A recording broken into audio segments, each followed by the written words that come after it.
If a hand of blackjack costs you 2 weeks of lunch money, then you might be a Xander. If math to you is adding up your poker hand, then you might be a Xander. If you call digging through your mom's purse going to the ATM, then you might be a Xander. Xander jokes may be funny, underage casino gambling isn't. You get a $125 ticket, community service, and you forfeit your winnings. Don't be a Xander. Check out notaxander.com to create your own Xander joke.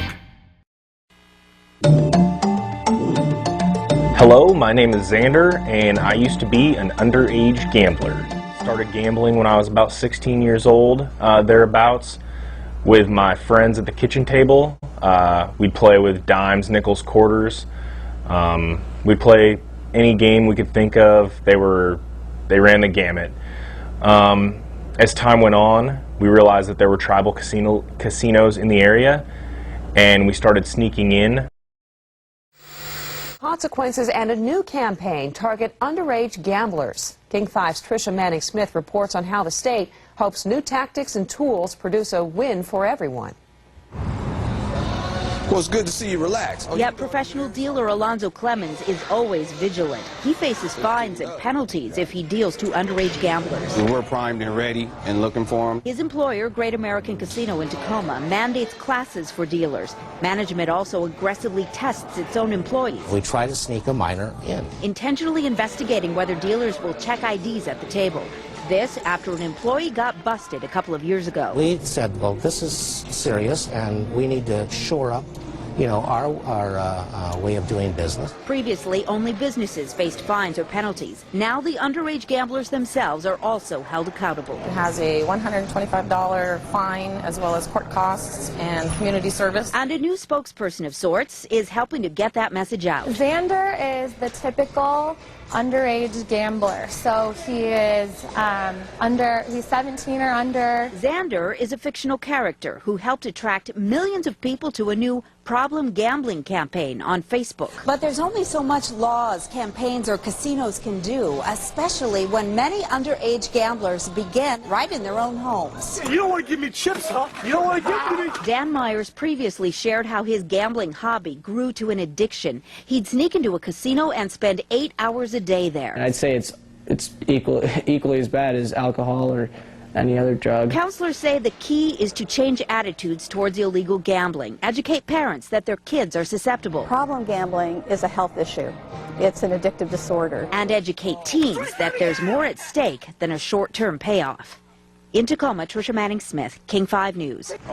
According to the Evergreen Council on Problem Gambling, a recent survey of Washington high school seniors revealed that over 2,000 of them already have a gambling problem. Most people who gamble never develop a gambling problem.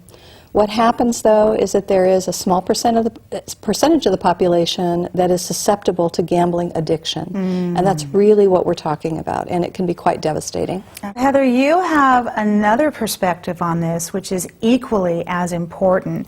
You were in your life, you had a significant other that was a compulsive gambler. And tell us about that. Well, it started out where, he would go to the casino, and I thought it was just for fun. But then it started being where he'd borrow my car, not showing up, not picking me up from work, me having to walk home from work.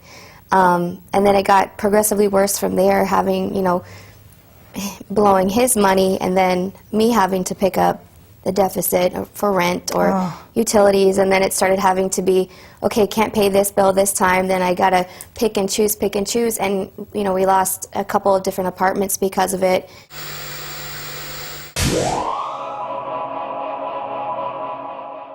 Many of you might know this is a National Problem Gambling Awareness Week, so we are putting on Student Activities Board in... The problem with compulsive gambling is that people don't realize that it is an addiction, and I didn't know when I first was told that my father was a gambler how serious it really was.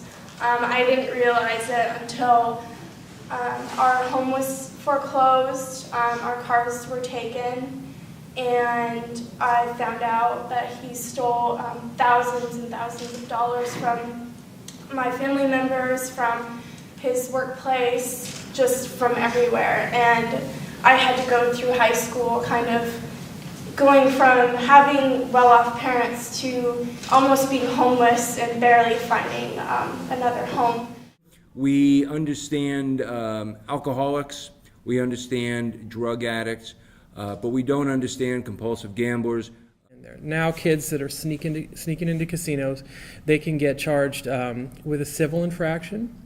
They can get a $125 fine. They could lose all their winnings. They could have to do 4 hours of community service, and they could have to pay court costs. Basically, the Gambling Commission's role is to ensure that gambling is legal and honest and can be enjoyed by those that can't do the gambling, to know that it is legal and honest, and to keep illegal gambling out of the state of Washington.